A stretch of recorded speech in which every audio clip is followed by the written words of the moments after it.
back to Dominate Your Day. Today, I have a special guest, a wonderful person named Fanny Dunagan. And Fanny and I met, about 3 or 4 months ago.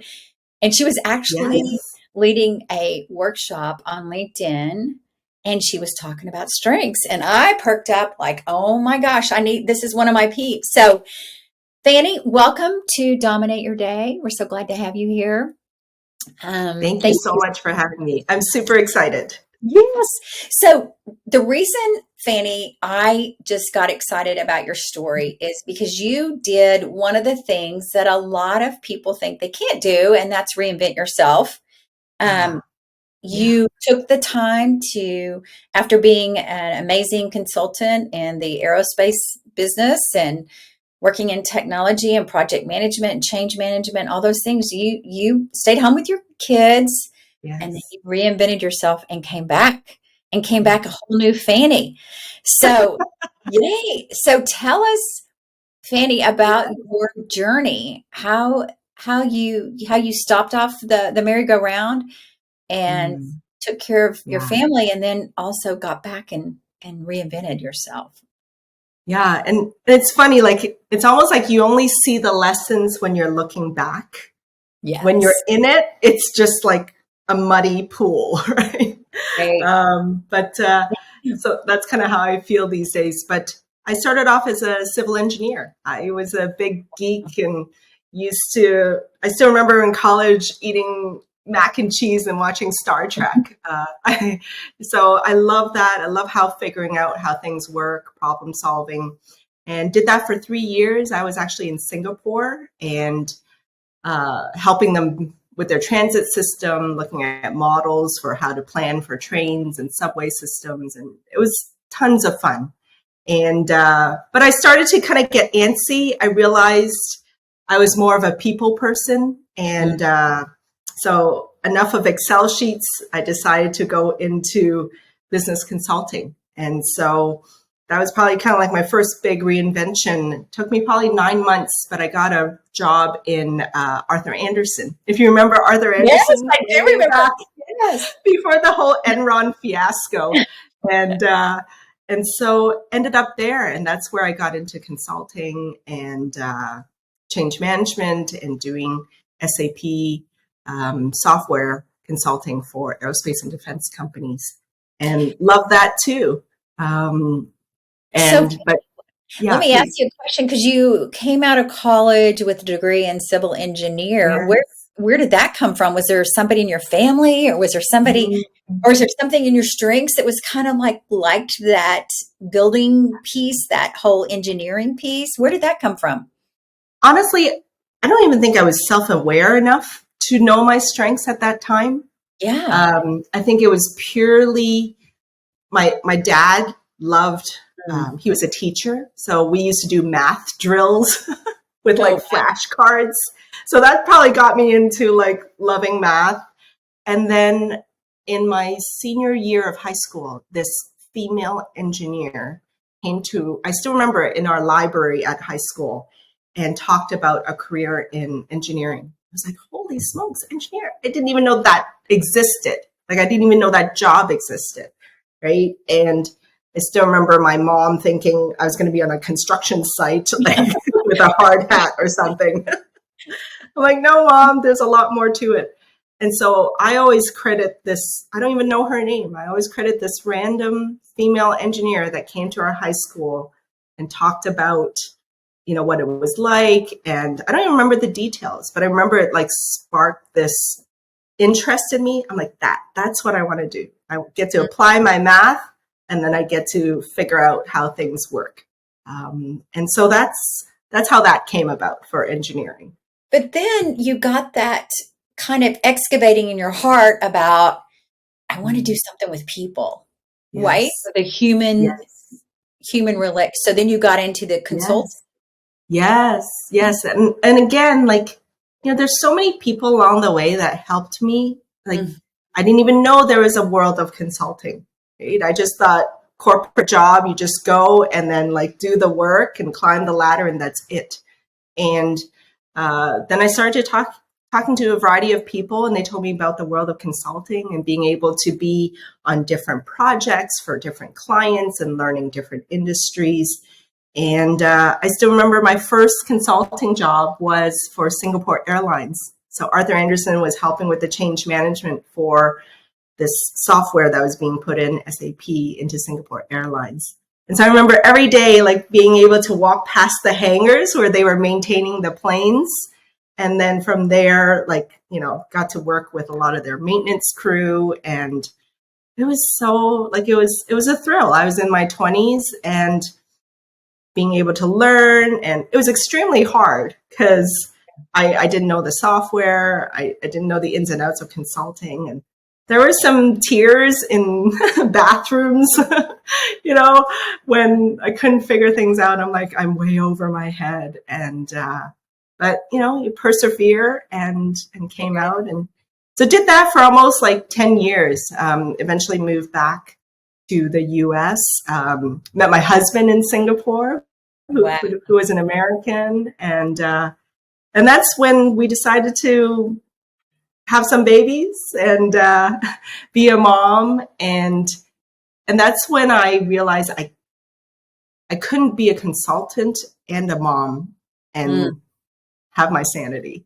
And this is my own personal preference. Yeah, like a lot of women choose different paths. I think everyone has their own path to pursue. But for me, I was nursing and I was like, oh my God, I can't, you know, in US, we just have the 6 weeks, right, of unpaid maternity. And I was like, you know what, I think I'll regret it more if I don't take the time off. And so I resigned from my consulting role and, you know, did that, raised our daughter and did some part-time work with my old consulting firm and then had our son, and then probably 5 years into all that, I was like, okay, I'm ready to talk to adults. I'm ready to have a real conversation like this, right? And not be cleaning up after babies. I love them, obviously, but I just needed that. And even today, I think, you know, that was 16, 17 years ago when they only did 6 weeks. Now women have longer and men are getting paternity leave. So it's getting a little bit changed. And people are working hybrid. So there's all kinds of things. Yes. But I think the story too that I want people to think about and learn from you is how you invented yourself. You invented yourself to come out and to build your own successful company now and become this expert. You have become a LinkedIn expert. You've also been working, I know, here in Dallas and around with a lot of technology companies. So talk about how you got to where you are today from that kind of that moment where you said, I got to get around some adults. I'm going to reinvent myself here and see what I can do. It's, So I got antsy, but I knew I didn't want to go back to consulting because consulting was also 100% travel. Like our schedules used to be fly out Mondays to a client site, fly home Thursday. And there's no way I could do that with young kids. And so I started volunteering, Dana. I found a local outreach center that was looking for somebody to help them with set up their training programs for ESL and GED, like English as a second language and GED credits. And I was like, you know what? I can do that. I have a training background. And so I just started helping them a little bit, you know, like 5 hours a week kind of thing. And then from there, they're like, you know, we really need to get our people jobs, right? And the idea of a job fair was formed. So then I'm like, you know what? I can help you organize a job fair. And, you know, not having ever organized one, but well, you know, you just logically figure it out, right? And so did that, and our first one was like, I think probably like 200, 300 job seekers showed up, and then we had like booths and like asked local employers to come, and then every year we had one, and it just grew and grew, and as it grew, we would be asking employers for sponsorship, and then eventually asking employers to pay for a booth. And so over time, it became this business because we had to promote the job fairs through Facebook, through LinkedIn. I really got on the bandwagon to do video marketing on LinkedIn. And then eventually job seekers started asking, can you help me build my brand? Can you help promote me? And then employers started asking that. And so I was like, and I was with two other moms as well, and we kind of formed our own LLC, and that's where Pathlynks was born. And life brings different changes, and the two other moms kind of went their separate ways. We all parted friendly, and then I just kind of took Pathlynks on this path to becoming a marketing agency that is solely focused on technology firms. So bringing in my tech experience from the past, and then marrying that with the marketing that I picked up from promoting those job fairs. I think there's a lesson here I want everybody to hear. And I know my mom used to say this. She said, whenever you have time, go and give back, because there's always something you can learn. You think you're going to get something from it, but there's something that you can learn. And the lesson here was that you were able to learn something that became a whole business for you by you just giving back and just helping support, figure out how to do a job fair. You became this LinkedIn expert. And I guess you know what, Dana, as well, is that I think I found my confidence again, right? Because by being of service, I had to like dig up things that I did in the past. And then it reminded me that I had those skills, right? Because after 5 years of just feeding and diapers and all that, right? Like you forget, you lose. I forgot, and I lost confidence. But when I was volunteering, then it's like, oh, I got this. I can do this. I can create a flyer. I can call people and set things up and organize an event. And so I think finding that confidence again and doing it through volunteering was really rewarding. It's a safe space, and need your help. And it is a place to test and learn and say, oh my gosh, we just learned this and we can do this. And then to have all those people reach out to you. I didn't know that was the catalyst of how your business was started. What a great story. And where are your strengths here? Tell me about your strengths. Talked about them. Strengths. When I was, after I kind of like split off with my partners, and I was trying to figure out what do I want this business to be like? And that's when I met another StrengthsFinder coach and found out about StrengthsFinder. And so shout out to Joanna Wiesinger. She was mine back then.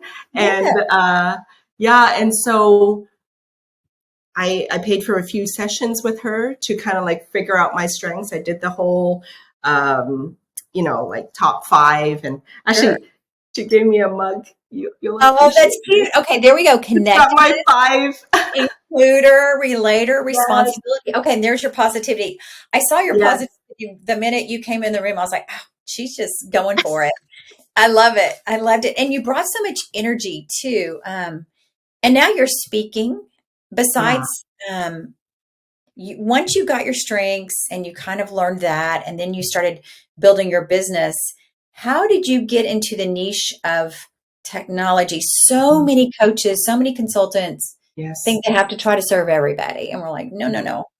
How did you kind of narrow it down? And was that hard to do? It was, because I think the reason everybody tries to serve everybody is we feel like if we niche, then we're going to get less business. And the opposite is true. When we niche, all those that are in the industry of your niche then find you and seek you out, right? Because then you become a specialist, right? We pay more to visit a heart surgeon versus a general practitioner doctor, right? And so, and then people can see themselves in your services, right? They're like, oh, I'm a tech consulting firm. Maybe I should talk to Fanny when it comes to marketing, right? And but I think it was really a journey. It was only in the last, I think, is in the last 3 years, I actually attended a business boot camp, and I was like, you know what? My two biggest clients were tech consulting firms anyways. And it was all about like, well, where is the bulk of your revenue? Just double down on that and find more of that, right? And the connectedness, like my top strength is connectedness. And I think that really helped me pull all the pieces together. It's like, well, I already have a background in tech. I understand engineering. Like I can communicate in a more analytical, process-oriented kind of way. And that's typically what technology firms and their personalities are like. So then it's like marrying that. And then I can bring that, the includer, the relator, because I feel like I can feel what their audiences might want to hear or want to learn from them. And so I bring that. And so that's kind of how the strengths have really helped my business and helped me define my niche. And then that way, I'm providing something that others may not be providing because I have that engineering technical side plus the marketing. So I think like really leaning, and I'm sure you preach it all the time, like leaning into our strengths, leaning into our uniqueness, and then that becomes the niche and offering to the world. And another layer on your confidence, like when you know what you're made of and you know you're made to do that, and it's okay because you feel naturally you can just naturally do that. Like I can see you in most technology environments, it's probably not as touchy-feely, but you are, Nope. right? There and bring that with you, but you also bring that technology. So talk to us a little bit about what you do now with core clients and then help them with their branding. Absolutely. A lot of times I boil it down to helping tech leaders be seen and heard on LinkedIn, right? Gone are the days. That's so good because you have a very clear one-liner. Say that again. I want the audience to hear that. Yes. Helping tech leaders be seen and heard on LinkedIn. And then the second part of that is really, and I don't always say the second part, but is to drive business opportunities and leave the legacy. And so I think one-liners or whatever is always about who we're helping, what we do, and then the benefit they get. And it takes a while. It takes a while to ideate and to get to like that one sentence. Yes. And I think being patient, like your audience and, like just be patient, like just keep on chipping away, refining it. But that's in a way. And that's exactly what we're going to be doing with the Personal Strengths Brand Workshop. We're going to have people come in and work with their strengths, work with their one-liners, because it's hard to do, like you said, by yourself. And you don't want to, and you got to keep tweaking it, testing, learning, but have an audience with you or accountability with you. Say, why are you going over there when this is who you're serving? So I appreciate you bringing that up, but it does take time, and it is hard. It is hard. And because our LinkedIn brand, and it's not even just LinkedIn, our personal brand, right? Across any platform, all that, it is made up, what I feel are four things, right? It's number one, what can we educate people on as to what we know, right? Our knowledge, our experience. Secondly is our values, right? Who are we, right? I believe in creativity. I believe in responsibility, all that, right? Who are you? And then thirdly is our strengths, right? So we always build that into defining personal brand. Like, what are your strengths? And I know there's like more formal definitions of strengths, but to me, it's like, what am I good at even when I'm tired and grumpy and like don't want to do anything? I'm still innately strong in those things. And that's how I kind of see Strengths Finder. And then fourthly is the entertaining side, right? Like your hobbies, the fun, what sports are you into, what interests do you have, do you love podcasts? And so you're always quoting something from a podcast, all that. And so those 4 things, really make up the brand, what you know, who you are, your strengths, and then the entertaining side of it, the hobbies. And then, for those that join your workshop, they'll get, we'll do a deep dive into that. Yes. But Fanny will be with me, and those are the components. yeah, I'm excited, Fanny, because I really want you to give everybody a taste today of what you learn from LinkedIn. There's so many myths out there about LinkedIn and about what you got to do every day and what you don't want to do, and and it changes, right? It's constant. Yes. Things are constant. So, in your years of working with your leaders and helping them show up as their true self on LinkedIn, what are some just little tips that you'd like to share with our audience today that they're also going to get to have when you come to our workshop? But what are some tips that you'd like to share with people that haven't changed, that are kind of the base? They're evergreen. Yes. Well, the main thing first is, I think a lot of people say, oh, I don't get on social media. I'm a very private person. And then it's just a lot of dancing and whatnot, right? Like there's that kind of sentiment out there sometimes. But with LinkedIn, because it is the #1 professional platform for professionals, it is also the most affluent platform out there. People have 2 times the buying power than other platforms, than LinkedIn. So it has that behind it, right? This is where our clients, our audience is, right? For coaching, for consulting. And so have that as the premise first.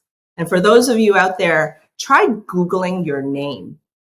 And what you're going to find is when you Google your name, especially if it's unique, your LinkedIn profile will end up being either in the top 3 to 5 search results on the front page of Google, right? And even if you have a common name like John Smith or something, right? Like John Smith Coaching or John Smith Strengths Finder, right? If you Google that, then your LinkedIn profile is very likely to be in the top 3 to 5 search results. So LinkedIn, like people are Googling you before they want to work with you. And so make sure your LinkedIn profile, when they click on it, really speaks to who you are, right? So that's the broad side of it. Diving a little deeper in it, it's changing the mindset that you're going on there to so-called show off or be viral or whatever, and turning it into, we're on the platform to educate and to share and to serve, right? Especially as coaches, right? And so if you shift your mindset to, I'm an educator, I'm here to serve, then what comes out is the content, right? Then what do you say, right? So I'm an educator. I want to educate people. I want to help them improve their business or their lives. So then and it ties back to those personal brand things, is what can I educate people on? Right? So tips, advice, 10 ways to improve something, 3 mistakes to avoid when doing whatever. Right? Those are things that you can create content on. You inform people, secondly.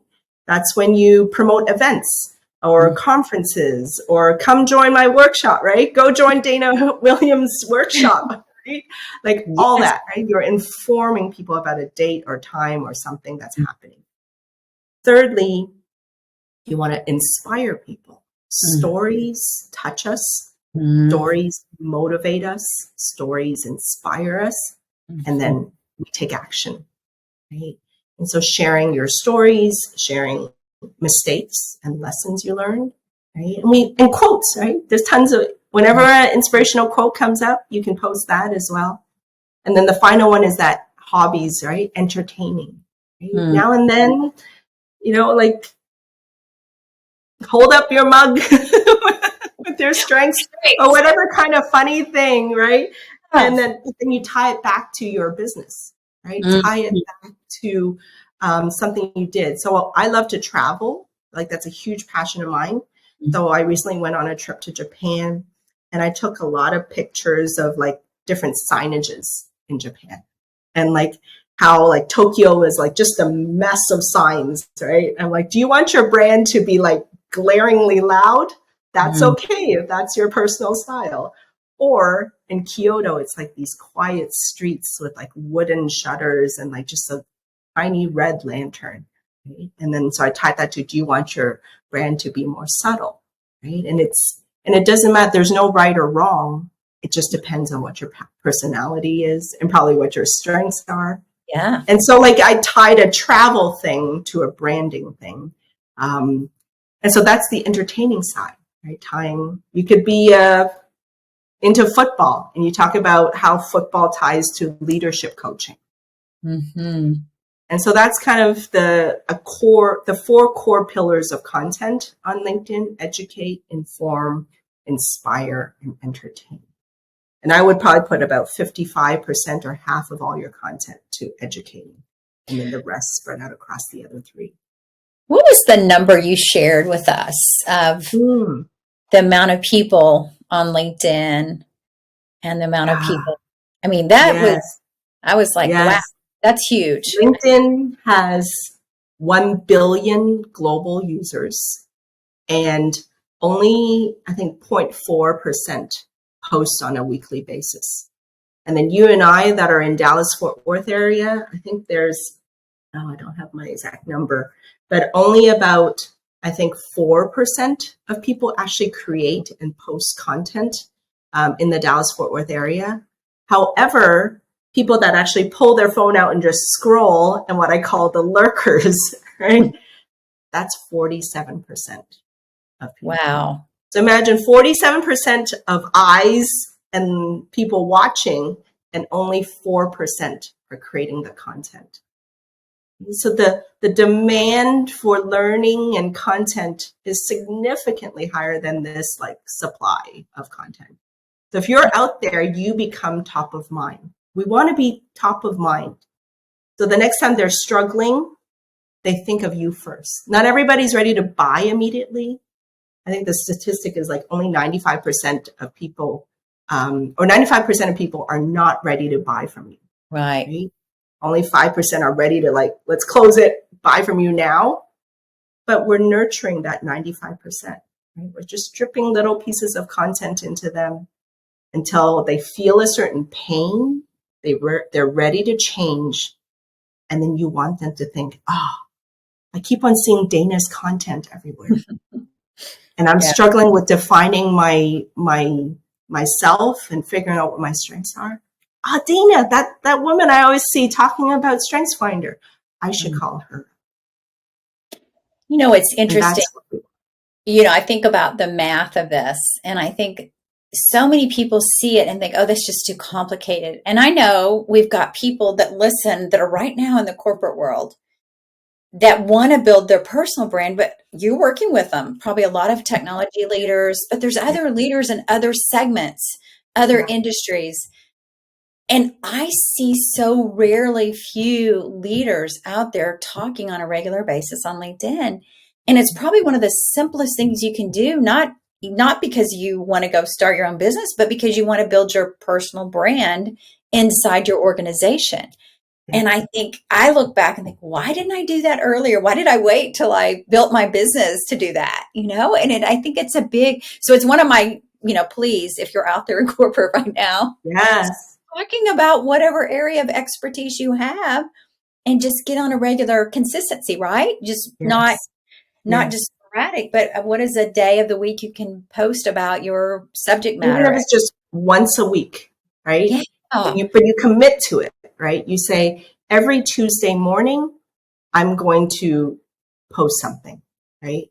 And it can be a ladder, right? You don't have to feel like you need to jump in immediately and be on video and all that, right? And you can do that if you're that type of person, right? I always tell my clients, think of it as a ladder, right? The easiest thing you can do is first engage. So like and comment on other people's posts, right? Mm. You can build relationships there and start connecting with people that you respect, right? And the second rung of the ladder is then maybe you share an article, right? But it's an article from Forbes that ties into your topic, or Wall Street Journal, or whatever it is, some industry trade magazine, right? You don't even have to write it yourself, right? Just share that and maybe add a few sentences of your thoughts on it, right? So that's the second step, right? Third step might be you post a photo of you at an event that ties to your industry, and you write about 3 things you learned from that event, right? And again, see, you're educating, right, while sharing and informing. Mm. And then a fourth step might then be, okay, now you create a little article for yourself where you talk about the 5 common mistakes that I see being made in my industry, or the 5 best practices of something, right? Mm. And then from there, you might move up to video, you might move up to a live stream, you might move to a podcast, right? So just start small. Start from liking and commenting. Practice finding your voice through commenting. You speak about finding your voice. You found your voice. You found your voice. And that time you said, I had to get that confidence back. And you started small, and you found and you studied something, and you helped bring that to the world. And I think that's what we want to help people in the workshop I'm doing coming up soon, that Fanny's going to be helping with, is really just understanding your uniqueness. And then how do you bring that out every day? And how do you live your authentic self? You're not trying to, we don't want anybody to try to be something they're not. And it shows up, doesn't it, Fanny? I mean, you can see it loud. We always know a fake, right? Like, even if we always know when it's too slick also. Yeah, right? absolutely. Like, these days, the world actually values authenticity. The world wants to see the underdog succeed. The world wants to see behind the scenes, right? Now and then I'll put like little bloopers at the end of our like so-called polished videos, right? Just to show people like we still messed up while we were recording that video, right? Like, we still stumble over our words. And I've been doing videos for like, gosh, well, 5, 6 years, right? And I still stumble. We still get nervous. And I have a hashtag that's like, just do it scared. Do it imperfect, do it messy, but just do it. And I love that. And I think just taking the action, I think so many of us, whether we're in our corporate position and we're trying to build our personal brand, or we're out there getting ready to launch our own business, we do have to go scared. And it is a team sport. It's not by yourself. And that's why I love bringing community around people and give them the tools they need to help them. Because I know those were the things that I saw when I left, a long time at corporate, and figuring out, how do I build this community around me? How do I build this culture? So I know we could go on. There's so many things, but I want you guys to stay tuned for the workshop and learn more about that on my website. But I also want, Fanny, you to share in these last few minutes we have anything that's coming up for you that you haven't gotten to share with the audience as you've gone on this journey of redefining yourself, launching a business you had no idea you were even going to create until it just kind of happened from giving. And now as you're becoming the expert and focusing on that niche of technology leaders, anything that's coming up for you that you want to make sure our audience hears today from you? Well, especially because you mentioned your audience potentially could be transitioning from corporate to entrepreneurship, or looking at that second or third phase of their life and their career. I think number one is age is just a number. I was just in a workshop the other day, and someone's like, I'm whatever age, and I'm too old to be learning this. I'm like, absolutely not. Absolutely not. Social media, LinkedIn, these platforms, it is not a young person's game. It is for all of us. Right. And we cannot sell ourselves short. All your audience, if they're tuning into this, they are experienced in their field. They are experienced. You are experienced in your industry, right? And there's all kinds of nuggets and experience and tips and lessons and advice that you can share. And the world really needs to hear it. And it doesn't matter if someone else is talking about the same topic as you. What matters is that you're saying it in your voice, with your stories, with your examples, with your lessons learned. And we buy from people we know, like, and trust. And even if there's 100 LinkedIn, thousands of LinkedIn trainers out there, right?